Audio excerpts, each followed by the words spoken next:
ईश्वर की शपथ लेती हूँ। मैं सत्यनिष्ठा से उन्होंने शपथ ली है कि वो अपना काम ईमानदारी से करेंगे, भय रहित होकर करेंगे। गांव में ही सभी सरपंच और पंचों का शपथ ग्रहण समारोह है।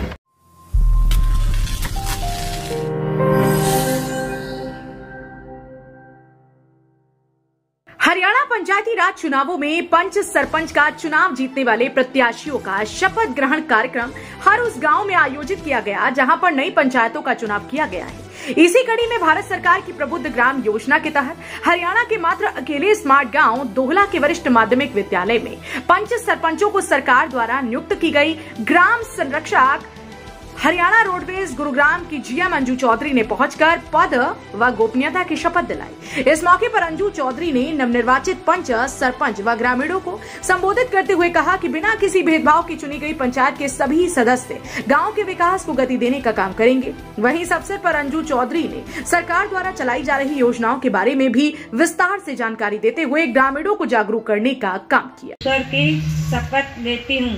मैं सत्यनिष्ठा से प्रतिज्ञा करती हूँ कि वेद द्वारा शपथ संपन्न भारत के संविधान के पथ प्रति सच्ची श्रद्धा और निष्ठा रहूंगी और मैं सरपंच पद के रूप में अपना कर्तव्यों का निष्ठापूर्वक और शुद्ध अंतःकरण से निर्वाह करूंगी तथा मैं सभी प्रकार के लोगों के साथ बिना किसी भय या पक्षपात के संविधान तथा विधि के अनुसार न्याय करूंगी। अभी मैंने देखा कि सभी हमारे जो नवनिर्वाचित सदस्य हैं उन्होंने शपथ ली है कि वो अपना काम ईमानदारी से करेंगे, भय रहित होकर करेंगे, सत्य निष्ठा से करेंगे, सभी को साथ लेकर चलेंगे। तो ये सब बातें आपको सिर्फ शपथ ग्रहण समारोह तक सीमित नहीं रखनी, उसको अपने जीवन शैली में आगे जो भी पंचायत का कार्य हो उसमें भी आपको इसको शामिल करना है।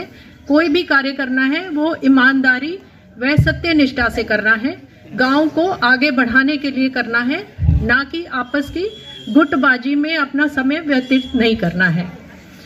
आज 3 दिसंबर है, आज आपने शपथ ग्रहण किया है। अब 5 साल बाद जब 3 दिसंबर 2027 को जब ये कार्यकाल पूरा होगा तब आप अपने आप से जरा पूछिएगा कि मैंने इस दौरान क्या क्या कार्य किए। तो इस समय को गंवाना नहीं है, अपने गांव की उन्नति में जितना आप योगदान दे सकते हैं उसको कार्य को पूरा करना है। गांव में सभी लोग आपके अपने हैं, गांव आपका अपना है, गांव हमेशा के लिए रहेगा, आप 5 साल के लिए रहेंगे, हो सकता है आगे भी चुने जाएं, परंतु फिलहाल कार्यकाल 5 साल के होगा। तो आपको ऐसा कार्य करना है कि गांव का उत्थान हो, यहाँ के लोगों का उत्थान हो। बहुत सारी स्कीम्स हमारे माननीय मुख्यमंत्री द्वारा चलाई गई हैं जिसका मैंने पिछले दिनों अवलोकन भी किया। सबसे इम्पोर्टेंट जो स्कीम है वो है परिवार पहचान पत्र की। उसको क्यों लागू किया गया? ताकि हमें पता हो कि कितने परिवार हमारे प्रदेश में हैं, देश में हैं, गांव में हैं और उनका क्या सोशल स्टेटस क्या है, उसके परिवार की आर्थिक आय कितनी है। अभी हमारे मुख्यमंत्री महोदय ने बताया कि जो कौशल विकास निगम के थ्रू टीचर्स अपॉइंट हुए हैं उसमें 50% उन परिवारों से आते हैं जिनकी आय केवल 1.5 लाख रुपए सालाना है। तो ये कितनी बड़ी बात है, ये डाटा है। ये ऐसे नहीं है कि कोई भी स्कीम चलाए जा रहे हैं, ये एक डाटा मिलता है कि भाई कितने परिवार अब उनको 25,000 रुपए महीने की आय शुरू हो जाएगी तो कितने परिवार आर्थिक उन्नति के स्तर पर पहुंचेंगे। इसके अलावा हमारी स्कीम्स हैं, शिव धाम की स्कीम है कि जो हमारे शमशान घाट है या कब्रिस्तान है उनको साफ सुथरा बनाया जाए, उसमें बैठने की व्यवस्था हो, उसमें पानी की व्यवस्था हो, पेड़ लगाए जाएं ताकि छाया की व्यवस्था हो। इसके अलावा हमारे लाइब्रेरीज खुलें, ये एक नई स्कीम लागू करने जा रही है सरकार कि हमारे स्कूल्स में लाइब्रेरीज खुलें जिससे गांव के सभी लोग वहां आकर, कोई भी किसी को अखबार पढ़ना है, किसी को किताबें पढ़नी है तो अपना समय वैसे व्यर्थ ना गवाएं, उनको अपना ज्ञान अपने ज्ञान को बढ़ाएं और उसकी उपलब्धता सरकार, जो बुक्स हैं वो सरकार उपलब्ध कराएगी। शपथ ग्रहण समारोह से पहले पंचायत मंत्री देवेंद्र बबली व प्रदेश मुख्यमंत्री मनोहर लाल ने नवनिर्वाचित पंच सरपंचों को ऑनलाइन संबोधित करते हुए जहां चुनाव जीतने पर बधाई दी, वहीं ग्राम पंचायतों को छोटी सरकार बताते हुए उन्हें पंचायत का महत्व समझाते हुए सरकार द्वारा शुरू की गई योजनाओं और उपलब्धियों के बारे में विस्तार से जानकारी दी।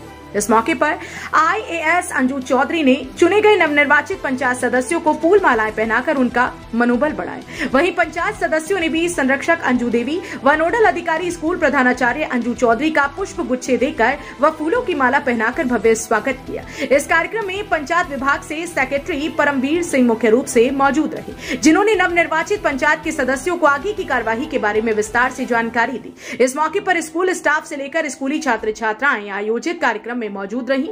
वहीं गांव के मौजूद लोगों ने भी शपथ ग्रहण समारोह में पहुंचकर कार्यक्रम को सफल बनाने में अपनी अहम भागीदारी निभाई।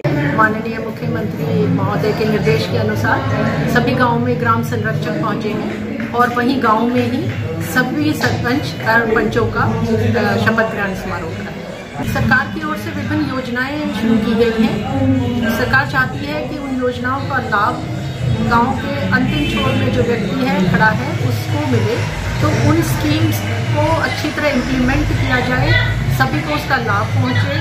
किसी तरह की कोई परेशानी, कोई इंटर डिपार्टमेंटल परेशानी होती है तो उसको हम लोग देखेंगे। ग्राम संरक्षण सब चीज़ों का, अगर कोई बीच में किसी प्रोग्राम को इम्प्लीमेंट करने में कोई दिक्कत आती है या कोई रुकावट आती है तो उसको हम देखेंगे। बता दें कि दोहला गांव में सरपंच का पद महिला उम्मीदवार के लिए आरक्षित किया गया था, जहां पर विमलेश देवी पत्नी विजय उर्फ गुल्लू ने सरपंच पद का चुनाव जीतने के बाद गांव के 11 पंचों के साथ गोपनीयता की शपथ ली और ग्राम का निष्पक्ष होकर के विकास करने का भरोसा भी दिलाया। लेकिन देखने वाली बात यह होगी कि भारत सरकार की प्रबुद्ध ग्राम योजना में शामिल किए गए हरियाणा के मात्र इकलौते गाँव में सरकार द्वारा किस तरह के विकास कार्य कराए जाते हैं। हरियाणा वरदान के लिए सोहना से संवाददाता विशाल राघव की रिपोर्ट। देश व प्रदेश की खबरों को सबसे पहले देखने के लिए हरियाणा वरदान चैनल को सब्सक्राइब करें, लाइक करें व शेयर करें।